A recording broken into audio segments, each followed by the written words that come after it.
आप सभी का मेडिकोज टॉपिक पे स्वागत है। आज मैं बात करने वाली हूँ डायबिटीज़ मेलाइटस के बारे में, जो कि बहुत कॉमन डिजीज़ है।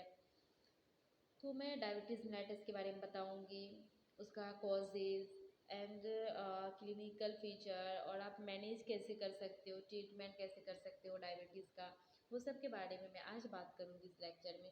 तो ये बहुत बड़ा डिजीज़ है डायबिटीज़ मेलाइटस, तो मैं ये 2 लेक्चर में बनाऊँगी।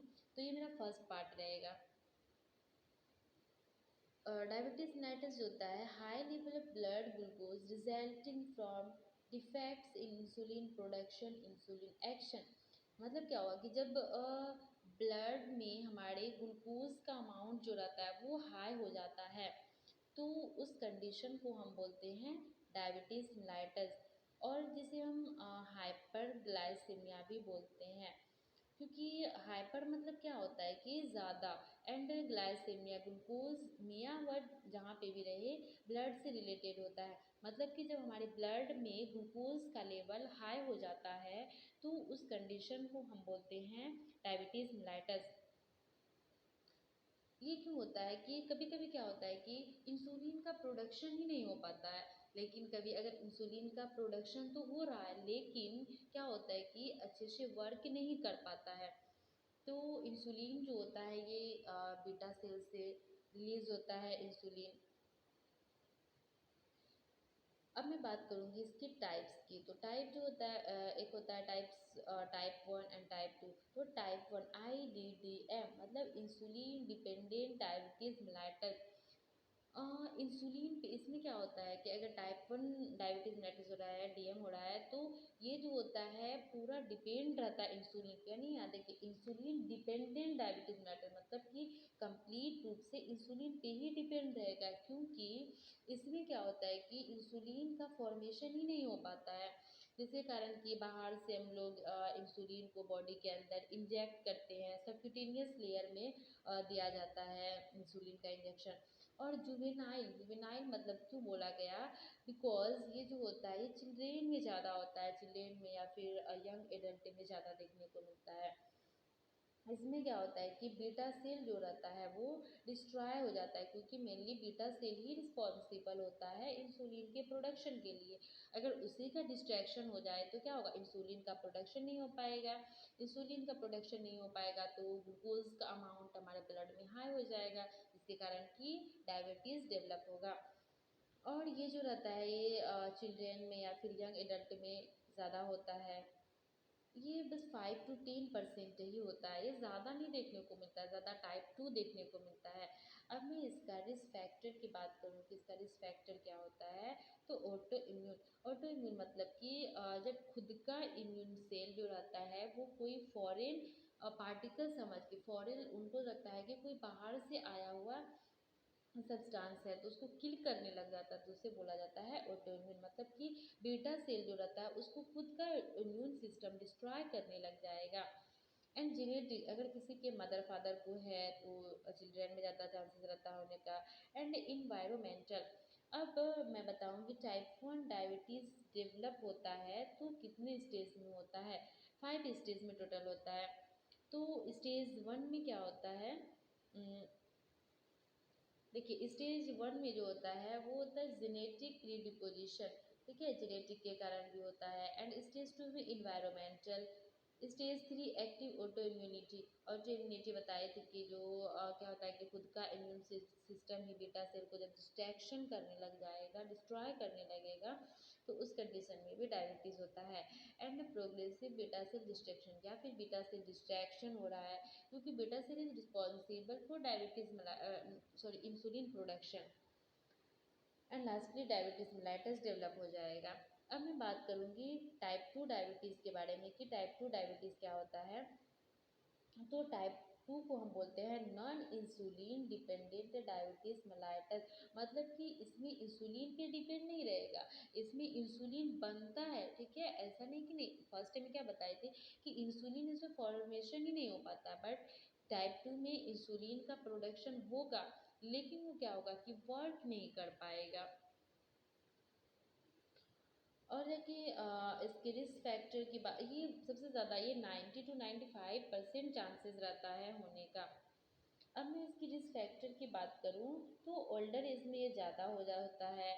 एंड ओबेज लोग, आप लोग भी गांव में देखते होंगे कि जो ओबेज लोग होते हैं उसको बहुत सारा डिजीज़ होने का चांसेस रहता है, हार्ट डिजीज़ होने का चांसेस रहता है उसको, और जा करके डायबिटीज़ मेलाइटिस भी होता है। क्योंकि जो पेंक्रियाज होता है तो ओबेज लोग में वो ज़्यादा उसको वर्क करना पड़ेगा, ठीक है, ज़्यादा इंसुलिन का प्रोडक्शन करना पड़ेगा। लेकिन अगर इंसुलिन का प्रोडक्शन नहीं हो पा रहा है तो क्या होगा, ग्लूकोज का लेवल ब्लड में हाई हो जाता है। इसके ये वुंड हीलिंग के बारे में है कि जो डायबिटीज़ के पेशेंट रहते हैं उनमें जो होता है कहीं पे भी अगर थोड़ा सा भी घाव वगैरह हो जाता है तो वो जल्दी हील नहीं हो पाता है। तो उसके बारे में बताऊंगी नेक्स्ट फर्दर कि क्यों नहीं हो पाता है। ठीक है, अब मैं रिस्क फैक्टर की बात कर रही थी, ओल्डर एज में होता है, ओबेसिटी होता है, एंड फैमिली हिस्ट्री, किसी के फैमिली में मदर फादर को है तो बच्चे में चांसेस रहता है होने का। And gestational diabetes, history of gestational diabetes मतलब कि अगर कोई प्रेग्नेंट वुमेन को ये अगर कोई प्रेग्नेंट लेडी को डायबिटीज़ मेलाइटस होता है तो उसको जेस्टेशनल डायबिटीज़ बोलते हैं। या फिर इम्पेयर्ड ग्लूकोज मेटाबॉलिज्म, ग्लूकोज का मेटाबॉलिज्म नहीं हो पा रहा है अच्छे से, उसकी वजह से होगा। एंड फिजिकल एक्टिविटी अगर नहीं कोई कर रहा है तो उसकी वजह से होगा। एंड ये सब इसका रिस्क फैक्टर की बात की थी मैं। तो रिस्क फैक्टर में क्या क्या बोली, डायबिटीज मेलाइटिस क्या होता है, एक बार मैं रिव्यू कर देती हूँ कि जब ग्लूकोज का लेवल ब्लड में हाई हो जाता है तो उसको बोलते हैं डायबिटीज मेलाइटिस। उसका कॉजेज में बताई। एंड टाइप 1 अभी बताया कि टाइप 1 डायबिटीज मेलाइटिस जो होता है इसमें इंसुलिन का प्रोडक्शन नहीं हो पाता है, जिसके कारण कि पूरा डिपेंड रहता है इंसुलिन बाहर से हम लोग इंजेक्ट करते हैं बॉडी में सबक्यूटेनियस लेयर से। अब हम बात करते हैं जेस्टेशनल डायबिटीज़ के बारे में कि जेस्टेशनल डायबिटीज़ क्या होता है। तो जब लेडी प्रेग्नेंट रहती है उस टाइम अगर किसी को डायबिटीज़ हो रहा है तो उसको हम बोलते हैं जेस्टेशनल डायबिटीज़ मिलाइटस। तो जेस्टेशनल डायबिटीज़ जो होता है इसके लिए रिस्पॉन्सिबल होता है दो हार्मोन, एक होता है HCS एंड नेक्स्ट होता है HPL। HCS का full form human chorionic placental somatotropic and next HPL human placental lactogen. तो ये दो हार्मोन रिस्पॉन्सिबल होता है और ये सिक्रीट होता है सिनसाइटोट्रोफोब्लास्ट, ये बहुत इंपॉर्टेंट, इससे सिक्रीट होता है ये दो हार्मोन ड्यूरिंग प्रेगनेंसी, जब मदर प्रेग्नेंट रहती है, जो लेडी वो प्रेग्नेंट रहती है उस टाइम होता है। और ये जेस्टेशनल डायबिटीज़ जो रहता है वो सेकेंड एंड थर्ड ट्राइमेस्टर में होता है। तो ट्राइमेस्टर क्या होता है, तो देखिए फर्स्ट ट्राइमेस्टर जो रहता है वो कितने दिन का होता है, 0 to 12 वीक तक होता है first trimester. And second trimester जो होता है वो होता है 13 to 28। एंड थर्ड ट्राइमेस्टर जो होता है ये होता है 29 to 40 वीक तक। तो ये ट्राइमेस्टर की बात करें कि टोटल 3 ट्राइमेस्टर होता है।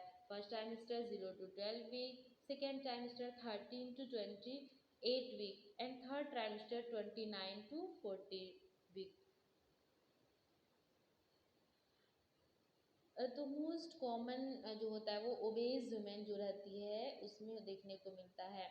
या फिर फैमिली हिस्ट्री ऑफ डायबिटीज़, कोई फैमिली में कोई किसी को डायबिटीज़ है तो उससे हो जाता है। And after pregnancy type 2 diabetes होने का ज़्यादा चांसेस रहता है, क्योंकि टाइप 1 तो होगा नहीं, वो चिल्ड्रेन में होता है, और टाइप 2 अडल्ट में होता है या फिर ओल्डर एज में ये देखने को मिलता है। अब मैं इसका क्लिनिकल फीचर की बात करूँ कि किसी को डायबिटीज़ मेलाइटस है तो आपको साइन सिम्टम क्या क्या देखने को मिलेगा, आप कैसे पहचानोगे कि इसको डायबिटीज़ हुआ है। तो 3 मेजर सिम्टम होता है, 3P से याद रखना। 3P मतलब क्या हुआ कि first polyuria, polydipsia and polyphagia. Polyuria मतलब बहुत ज़्यादा उसको यूरिन पास आउट होगा, बहुत एक्सेसिव अमाउंट में होगा, नॉर्मल से ज़्यादा होगा। पॉलीडिप्सिया मतलब प्यास बहुत ज़्यादा लगेगा एंड पॉलीफेजिया एक्सेसिव हंगर, भूख बहुत ज़्यादा लगेगा उसको। देखिए यूरिन पास आउट होगा, अगर यूरिन ज़्यादा हो रहा है तो क्या बॉडी में पानी का कमी हो जाएगा तो प्यास लगेगा ज़्यादा। और जाकर कि पॉलीफेजिया मतलब कि भूख बहुत ज़्यादा लगेगा। भूख क्यों लगेगा, क्योंकि क्या होता है कि जो ग्लूकोज है उसका लेवल ब्लड में तो ज़्यादा हो रहा है लेकिन सेल एंड टिश्यूज़ तक ज़्यादा नहीं जा पा रहा है, जिसके कारण कि हमें एनर्जी नहीं मिल पाएगा, भूख लगने लगेगा, तो इसीलिए एक्सेसिव भूख लगता है, हंगर होता है, ठीक है। एंड वेट लॉस होगा क्योंकि यूरिन ज़्यादा पास आउट हो रहा है तो बॉडी में डिहाइड्रेशन देखने को मिलेगा। ग्लाइकोजूरिया, यूरिन में भी ग्लूकोज का अमाउंट ज़्यादा होगा। हाइपरग्लाइसेमिया, मतलब ब्लड में भी ग्लूकोज का अमाउंट ज़्यादा रहेगा। वुंड हीलिंग जो होता है वो डायबिटीज़ के पेशेंट में बहुत कम होता है। अगर कहीं पे उसको थोड़ा सा भी कट वट गया तो जल्दी वो ठीक नहीं होता है, क्योंकि क्या होता है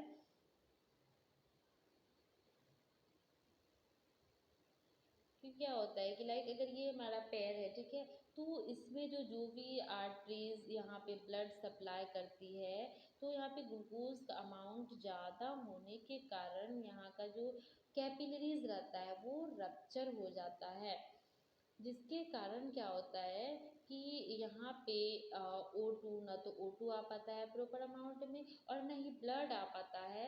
अगर ब्लड और O2 ना आए जहाँ पे, तो क्या होगा कि वुंड हीलिंग नहीं हो पाता है जल्दी। हम लोग का कहीं पे कटता है तो देखते हैं हम लोग, जो नॉर्मल पर्सन होता है उसमें वुंड हीलिंग सही हो जाता है, ठीक है, जल्दी से ठीक हो जाए, क्योंकि यहाँ पे O2 आता है, ब्लड सप्लाई हो रहा है प्रॉपर अमाउंट में, तो सही हो जाएगा।